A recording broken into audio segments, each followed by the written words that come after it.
ನಮಸ್ಕಾರ ಸ್ನೇಹಿತರೆ, ಇವತ್ತು TET 2025ರ ಕ್ವೆಶನ್ ಆನ್ಸರ್ಗಳೊಂದಿಗೆ ನಿಮ್ಮ ಮುಂದಿಗೆ ವಿಡಿಯೋ ಮಾಡಿದ್ದೇನೆ. ಮೊದಲಿಗೆ ನಮ್ಮ ಚಾನಲ್ನ ತಪ್ಪದೆ ಸಬ್ಸ್ಕ್ರೈಬ್ ಮಾಡ್ಕೊಳ್ಳಿ. ಫಸ್ಟ್ಗೆ ಇಲ್ಲಿ ಕನ್ನಡ ಪಾಠ ಕೊಟ್ಟಿದ್ದಾರೆ. ಪಾಠ ಕೊಟ್ಬಿಟ್ಟು ಅದರೊಳಗಡೆ ಕ್ವೆಶನ್ ಕೇಳಿದ್ದಾರೆ. ಮೊದಲನೇ ಕ್ವೆಶನ್, ಮಾಸ್ತಿ ವೆಂಕಟೇಶ್ ಅಯ್ಯಂಗಾರರು ಬರೆದ ಮೊದಲ ಸಣ್ಣ ಕಥೆ ರಂಗನ ಮದುವೆ. ಮಾಸ್ತಿ ವೆಂಕಟೇಶ್ ಅಯ್ಯಂಗಾರರ ಕಾವ್ಯನಾಮ ಶ್ರೀನಿವಾಸ. ಮಾಸ್ತಿಯವರು ಬರೆದ ಸುಬ್ಬಣ್ಣ ನೀಳ್ಗಡತೆಯ ಹೊಂದಿರುವ ಕಥಾ ವಿಷಯ ಸಂಗೀತಗಾರನ ಜೀವನ. ಮಾಸ್ತಿಯವರು ಬರೆದ ಗುರುದಕ್ಷಿಣೆ ಭಾಷಾಂತರವಾಗಿರುವುದು ತಮಿಳು ಭಾಷೆಗೆ. ಸಾರ್ವಜನಿಕರು ಮಾಸ್ತಿಯರನ್ನು ಸನ್ಮಾನಿಸಿದ್ದು ಅವರಿಗೆ ಈ ಪ್ರಶಸ್ತಿ ದೊರೆತಾಗ ದೆಹಲಿ ಸಾಹಿತ್ಯ ಅಕಾಡೆಮಿ ಪ್ರಶಸ್ತಿ. ಮಾಸ್ತಿಯವರ ಕೆಲವು ಸಣ್ಣ ಕಥೆಗಳು ಪ್ರಕಟವಾದ ವರ್ಷ 1920. ಮಾಸ್ತಿಯವರಿಗೆ ಈ ಹೇಳಿಕೆ ಅನ್ವಯವಾಗುವುದಿಲ್ಲ. ಚುಟುಕು ಬ್ರಹ್ಮ. ಅತ್ಯುತ್ತಮ ಪದದಲ್ಲಿರುವ ಸಂಧಿ ಎಂಡ್ ಸಂಧಿ. ಇಲ್ಲಿ ಪದ್ಯ ಕೊಟ್ಟಿದ್ದಾರೆ. ಈ ಪದ್ಯನ ನೀವು ಓದ್ಕೊಳ್ಬೇಕು. ತದನಂತರ ಅದರಲ್ಲಿರ್ತಕ್ಕಂಥ ವ್ಯಾಕರಣ ಎಲ್ಲ ಸಂಬಂಧಪಟ್ಟಂಥ ಕ್ವೆಶನ್ಸ್ ಇರ್ತವೆ. ನೀವು ಸ್ವಲ್ಪ ಸ್ಲೋ ಇಟ್ಕೊಂಡು HD ವ್ಯೂವಲ್ಲಿ ಇಟ್ಕೊಂಡು ಈ ವಿಡಿಯೋನ ನೋಡಿ. ಇಲ್ಲಿ ಕೊಟ್ಟಿರ್ತಕ್ಕಂಥ ಪದ್ಯನ ಒಂದು 2 ಸಲ ಓದ್ಕೊಳ್ಳಿ. ತದನಂತರ ಇಲ್ಲಿ ಕ್ವೆಶನ್ಸ್ ಇದ್ದಾವೆ ನೋಡಿ. ನೆನಪಿನ ಬೆಳೆಯನ್ನು ತೂಗಿರುವುದು ಮಳೆ, ಕವಿ ಹೇಳುವಂತೆ ಮರುಕಳಿಸಿರುವುದು ಆನಂದ, ಮತ್ತೆ ಬರಬಾರದೆ ಹಿಗ್ಗೆರದ ಹಳಗಾಲ, ಮಳೆಯು ಮರೆಯಗೊಡದಿರುವುದು ಬಂಧ ಸಂಬಂಧಗಳನ್ನು, ಮಳೆಯು ಜೀವಾಳವನ್ನು ಕಲಕಿದೆ, ಸುಖ ದುಃಖ ಎನ್ನುವುದು ಜೋಡು ನುಡಿ, ಪಯಣ ಪದದ ತತ್ಸಮ ರೂಪ ಪ್ರಯಾಣ, ಅನುನಾಸಿಕವಲ್ಲದ ಅಕ್ಷರ ಜ. ಕನ್ನಡ ವರ್ಣಮಾಲೆಯಲ್ಲಿರುವ ಒಟ್ಟು ವ್ಯಂಜನಗಳ ಸಂಖ್ಯೆ 34. ಮೇಲ್ವಾತು ಪದದಲ್ಲಿರುವ ಸಂಧಿ ಆದೇಶ ಸಂಧಿ. ವೃದ್ಧಿ ಸಂಧಿಗೆ ಉದಾಹರಣೆ ಅಷ್ಟೈಶ್ವರ್ಯ. ಶಬರಿಯ ಧ್ಯಾನದಲ್ಲಿ ತೊಡಗಿ ರಾಮನ ದರ್ಶನಕ್ಕೆ ಕಾದಿದ್ದಳು. ವಾಕ್ಯದಲ್ಲಿ ಷಷ್ಠಿ ವಿಭಕ್ತಿ ಪ್ರತ್ಯಯ ಹೊಂದಿರುವ ಪದ ರಾಮನ. ಭಾಷೆಯಲ್ಲಿ ಧ್ವನಿಯನ್ನು ಮಾಪನ ಮಾಡುವ ಘಟಕ ಧ್ವನಿಮ. ಮಾತೃಭಾಷಾ ಕಲಿಕೆಯು ಸೃಜನಾತ್ಮಕವಾಗಿ ಪ್ರತಿಭೆಯನ್ನು ವಿಕಾಸಗೊಳಿಸುತ್ತದೆ. ಉಚ್ಚಾರಣೆಯ ದೋಷಕ್ಕೆ ಕಾರಣವಲ್ಲ. ನಿರಂತರವಾಗಿ ವಾಕ್ಯವನ್ನು ಉಚ್ಚರಿಸುವುದು.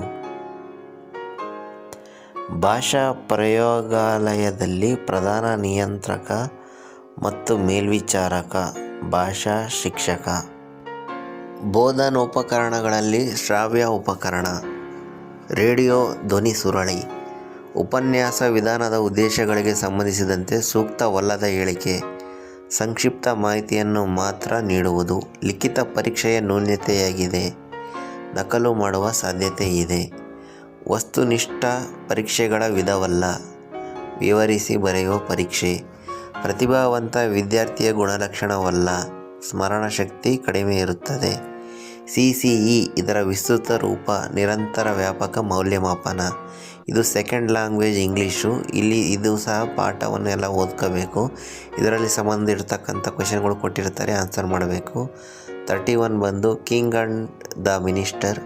32ನೇದು night into day and day into night. 33ನೇದು at night. 34 the sun came up. 35ನೇದು ಡೆತ್. 36ನೇದು pretty, handsome, attractive, lovely. 37 everyone was asleep in the day and started their business at night. 38ನೇದು delighted. Next ಇದೇ ರೀತಿ ಇಲ್ಲಿ ಪದ್ಯ ಕೊಟ್ಟಿದ್ದಾರೆ ಇಂಗ್ಲೀಷಲ್ಲಿ ಕೂಡ. ಈ ಪದ್ಯ ಓದ್ಕೋಬೇಕು. ಇದರಲ್ಲಿ ಸಂಬಂಧಪಟ್ಟಿರ್ತಕ್ಕಂಥ ಕ್ವೆಶನ್ಸ್ ಇರ್ತವೆ, ಜೊತೆಗೆ ಗ್ರಾಮರ್ ಕ್ವೆಶನ್ಸ್ ಕೂಡ ಇರ್ತವೆ. 39ನೇದು ಬಂದುಬಿಟ್ಟು 4ನೇ option down the running stream. 40ನೇದು ಬಂದುಬಿಟ್ಟು first one option summon in strange land will find and know who the child was. 41ನೇದು 3ನೇ ಆಪ್ಷನ್ ABCD. 42ನೇದು 2ನೇ ಆಪ್ಷನ್ ಅನ್ಯೂಸುವಲ್, ಅನ್ಫ್ಯಾಮಿಲಿಯರ್, ಸ್ಟ್ರಾಂಗ್. 43ನೇದು ಪರ್ಸನಲಿಫಿಕೇಷನ್ 3ನೇ ಆಪ್ಷನ್. 44ನೇದು ಫಸ್ಟ್ನೇ ಆಪ್ಷನ್. 45ನೇದು 3ನೇ ಆಪ್ಷನ್. 46ನೇದು ಎ ಕ್ವೆಶನ್ ಮಾರ್ಕ್. 47ನೇದು ಚೇರ್. 48ನೇದು ಬರ್ತಾ ಇದೆ. 2ನೇದು ಆರ್ನೆಟ್ ದೇ. ಫ್ರೆಂಡ್ಸ್, ಇವೆಲ್ಲ ಅಂದಾಜಿಸಿದ ಉತ್ತರಗಳು, ಇವೇ ಫೈನಲ್ ಅಲ್ಲ. ನೀವು ಫೈನಲ್ ಬೇಕಂದರೆ ವೆಬ್ಸೈಟಲ್ಲಿ ಸಿಗ್ತವೆ, ಎಲ್ಲ ನೋಡ್ಕೋಬೋದು. 49ನೇದು ಬಂದು 3ನೇ ಆಪ್ಷನ್ ಬ್ಲಂಟ್.